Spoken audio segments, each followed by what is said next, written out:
Hi there! Welcome to my point of view on dreams and reality.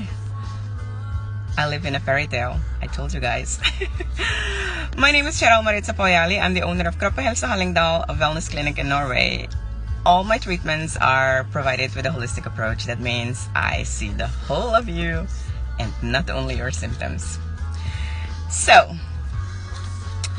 today's point of view, I didn't know what to voice my opinion on. So I was writing anger, solidarity, and gratitude. But then, before I started this, I'm on my way to work. I just got this dream. I remember this dream that I had. I was my grandparents, before my grandmother died. So my mom's parents, they were living in this village, and they had their cottage in the middle of the community. There were not many people around then, so we were the only ones there. Had a lot of trees, and there was only one person living behind them, and there was a well. I remember that we went there to get water, to shower and to cook with. And there was also a creek on the way to there. They had like these gardens in the wilderness, and on the way there was this creek. And then I know that we used to go there because they were gathering all the grandchildren, and then we were for harvest. And it's funny that I say that because this story is very like ugh. Okay, so before I continue, thank you for all the loving vibes that you guys sent to me, or the ones that sent the loving vibes to me after my story of yesterday. I really appreciate it. I felt it, really, I did. So keep on digging the love inside of you, and don't be afraid to send it, because people are feeling it. So if you are like me, you will.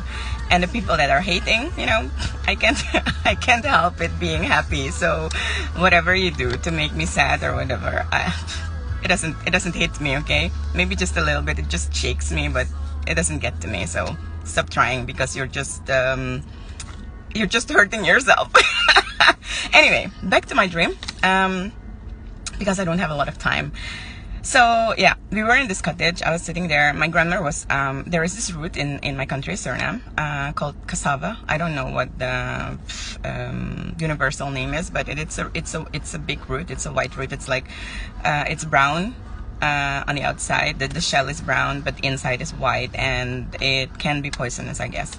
But yeah, she was extracting the juice from it, and then make flatbread with it. She was very good at it, and there is nobody else that can make the bread like her. But now of course she's not living anymore. But it was always crispy, and I know she had like these barrels, blue barrels. I don't know what the barrels were used for, but she was keeping them safe, crispy in there. And then in the dream, I was sitting on one of those barrels, and I know she had this big closet, because my grandmother, she had leg length discrepancy, so she was like walking with a limp. But she was she looked good. She liked batik, like Indonesian pattern in her clothes. That's how I know her. And she always had her what is it, like a handkerchief that you bind on that you put on your head, like a head towel. I don't know how to call it, but anyway, she had that on all the time.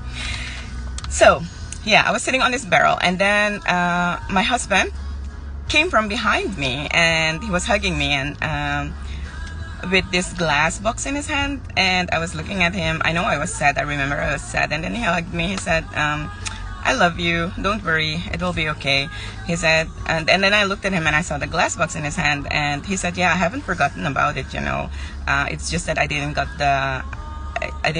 have the right material for it, but now I have, so I will finish it. And then he looked at my calendar, because the calendar was right in front of us, and he said, are you going somewhere? And I said, no, not really.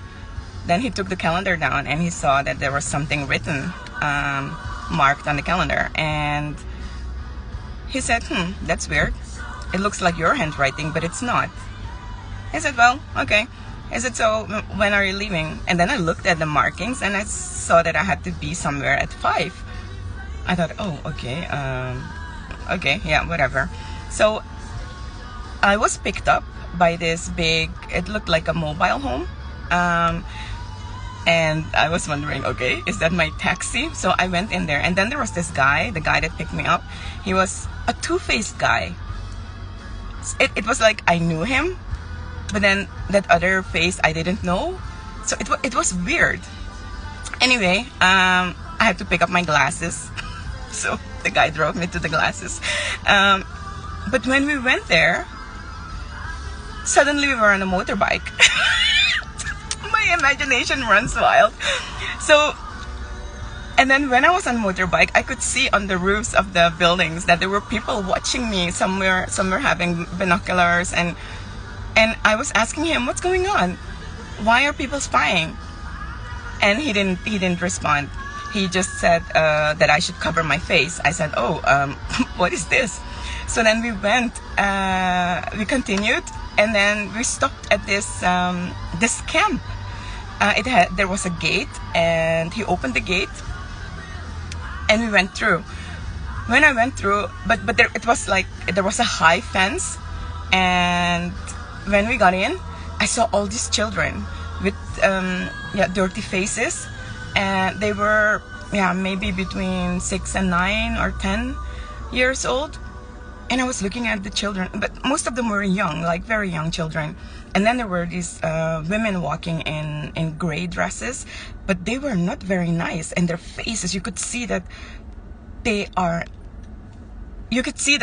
not nice to the children. And one of them even was yelling at the children, like they should hurry up. And you could see it's like children working in a coal mine or something like that. And I tried to talk to them, but nobody heard me. And then this woman was pulling the hair of a girl, because there were both boys and girls. And I was yelling to stop that, but nobody paid attention to me. Even the children couldn't see me. So I was wondering, what am I? Am I a ghost here? And then one of the girls was crying, like yelling, squeaking. And I went there, but I couldn't get to them. For some reason, there was this, I can't understand. It was like they were in another dimension. It was like they were there, but I could only see them, but they were not, I couldn't touch them. And I was looking, I came into this building and I was looking for this guy. I thought, oh my God, when do I get my glasses? So I went out through the gate again, and I was looking for the car, because we were in a car. So now I wasn't looking for the motorbike, because there was no motorbike at all. It was just a car that I was looking for. It was like a mobile home, and I couldn't find it. So I thought, you know what, I don't like this vibe is not good. So I started to walk home, and then my dream stopped. But then this morning when I woke up, I remembered, I told you guys about what happened to me when I was 15, and then I haven't said anything to anyone besides my husband. My husband knows about it.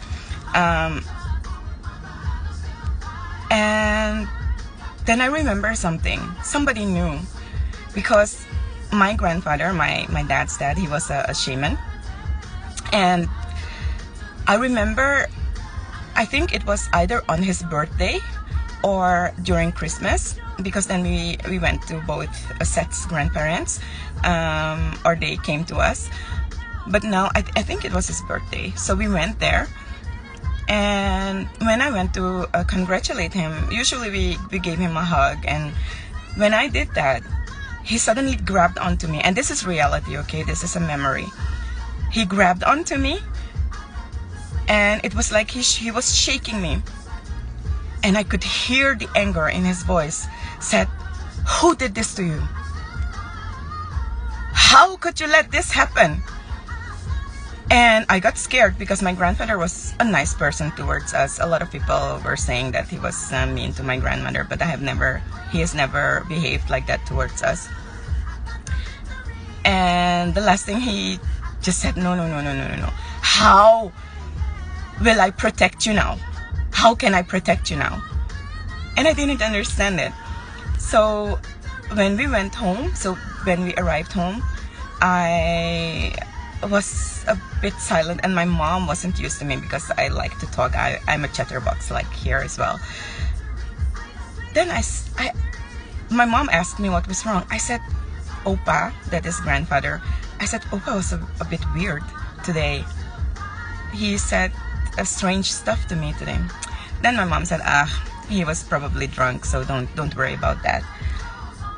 And now I start to realize what he means. So all you crazy people out there that are harvesting the lives of the children that have light in them, to just dim their light and close them off for love, stop it, okay? Stop it. Really.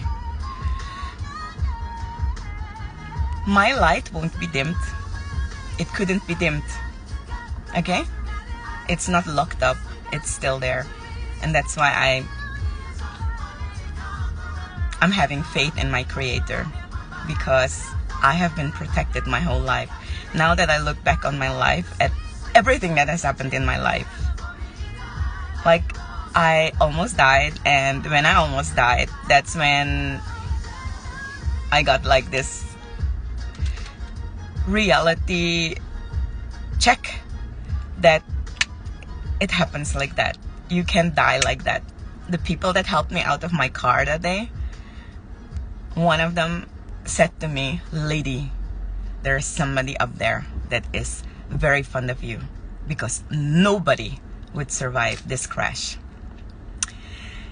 So then I can say my love is vengeance. Anyway, thank you again for all the love vibes that you guys sent to me, and keep on sending them.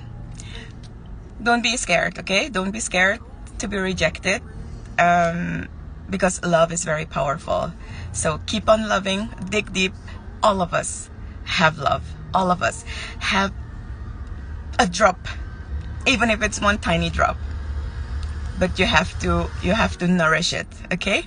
Give it nutrients with happiness, happy hormones, not with evil thoughts, okay? So feed your love, and then I'll continue with dreams and your reality tomorrow, because I have a follow-up on what I said today, okay? So a blessed day today, and lots of love, okay?